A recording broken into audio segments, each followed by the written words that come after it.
morals. Give me your ethics. You'll live good.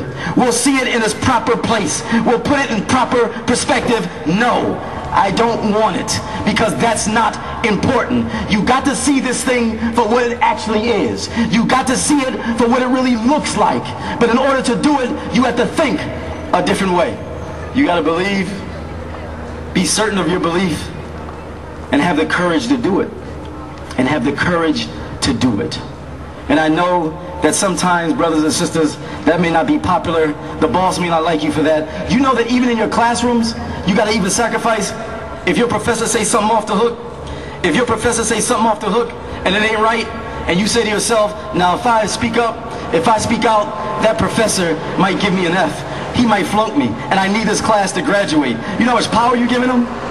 I'm not trying to disown professors, but I'm just saying, do you realize how much power that's giving him? If you say to yourself, if you think that he has all that power, where he can control that, but if you say to yourself that there's a power over him, and that power is more in control, do you know that you would not let that being rule you? You would not let that affect you? That's a different way of thinking.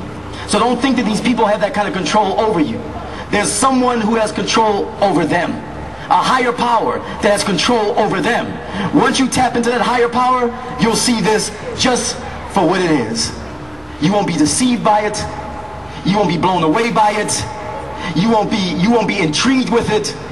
You will control it, and it will not control you. We want to thank you very much for listening. Thank you for your attention. Peace be upon you, and the mercy of Allah and His blessings. Assalamu alaikum.